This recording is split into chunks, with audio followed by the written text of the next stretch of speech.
Forward చేస్తాము. వీలైనంత తొందరగా సమస్య పరిష్కారం సార్. మేము ఒకటి ప్రభుత్వం చేతిలో ఉన్నటువంటివి కొన్ని ఉన్నాయి, అట్లాగే కలెక్టర్ గారు జాయింట్ కలెక్టర్ గారు చేతిలో ఉన్నటువంటి వినండి సార్, మేము చెప్పేటివి కూడా మీ చేతిలో ఉన్నటువంటి కొన్ని ఉన్నాయి. చెప్పండి.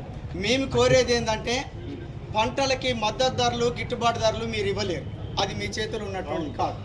మీ చేతిలో ఉన్నటువంటిది ఏంటంటే ఇక్కడ పంట మొత్తం తుఫాన్ తోటి నష్టపోయారు, ముఖ్యంగా మొక్కజొన్న పంట కొన్ని గ్రామాలలో మొలకెత్తింది. దాన్ని కొనుగోలు చేయటానికి సీసీఐ కేంద్రాలు అనేటువంటి వాటిని ఏర్పాటు చేయవచ్చు, అది మీ చేతిలో ఉన్నది.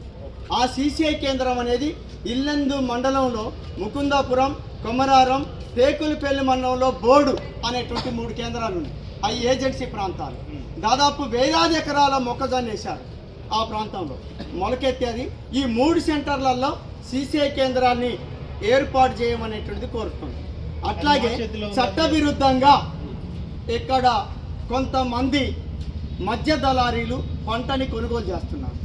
అది 1800కి 1600కి ముఖ్యంగా 1700కి కొంటున్నటువంటి ఒక పరిస్థితి అనేటువంటిది ఉన్నది.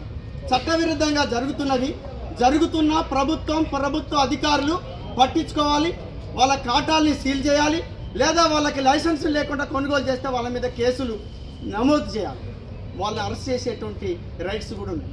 కానీ అది జరగకపోగా వాళ్ళకి మద్దతుగా వాళ్ళకి సపోర్టుగా బాజాప్తుగా లారీలు పెట్టి కొనుగోలు జరుగుతుంటే వాటిని ఎందుకు కంట్రోల్ చేయటం లేదు అనేటువంటి చెప్పి మేము అడుగుతున్నాం. దీని మూలంగా రైతు నష్టపోతున్నాడు. అది మీరు చేయగలిగినటువంటి అది ఇన్ని రోజులు అవుతున్నది. ఎన్ని రోజులు? నెల అవుతున్నది. నెల రోజుల నుంచి మేము అధికారులని కలెక్టర్ గారిని కలిసాం, రిప్రజెంట్ చేశాం, మిమ్మల్ని కలిసాం, రిప్రజెంట్ చేశాం, అక్కడ తహసీల్దార్ని కలిసాం, రిప్రజెంట్ చేశాం, రోడ్లు ఎక్కాం, ఆందోళన చేశాం. అయినా నిమ్మకి నీరెత్తినట్టుగా ఈ రైతు సంఘాలు ఏమీ చేయలేవని చెప్పి మీరు వ్యవహరిస్తున్నారు. అంటే మీరు కూడా దోపిడీదారులకే సపోర్ట్ ఉన్నారా ఏమిటని చెప్పి మాకు అనుమానం వచ్చింది. ఆ అనుమానం నివృత్తి చేసుకుంటేందుకు మీ దగ్గరకు వచ్చాం. దాని మీద మీరు ఏమంటారు అనేటువంటి చెప్పండి. ఈ 3 కేంద్రాలలో మీరు సీసీఐ కేంద్రాలు పెడతారా లేదనేటువంటి విషయాన్ని స్పష్టపరచండి. దాన్ని బట్టి మా ఉద్యమ కర్తవ్యాన్ని ఎలా రూపొందించుకోవాలి అనేటువంటి చూస్తాం. ఇప్పుడు మీకు రిప్రజెంట్ చేసిన విషయాన్ని మీరు ప్రభుత్వం మీ పై అధికారుల దృష్టికి తీసుకెళ్తాం అనేటువంటి చెప్తారు. ఓకే, దాన్ని మేము ఏకీపిస్తున్నాం. కానీ మీ చేతులు ఉన్నాయి కూడా ఎందుకు పరిష్కరించడం లేదు అనేటువంటిది మేము అడిగాం. దానికి మీరు చెప్తే దాన్ని బట్టి మేము సెంటర్ అడుగుతున్నారో తప్పకుండా అది ఇస్తాము. అట్లానే మధ్య దళారులు ఎవరైతే తక్కువ ధరకు కొని రైతులను మోసం చేస్తున్నారని చెప్పారు కదా, దాని మీద కూడా వెంబడి విచారణ జరిపి ఎవరైతే అట్లా చేస్తున్నారో వాళ్ళకి పోలీస్ కేసులు కూడా పెట్టేసి వాళ్ళని అరెస్ట్ చేస్తారు.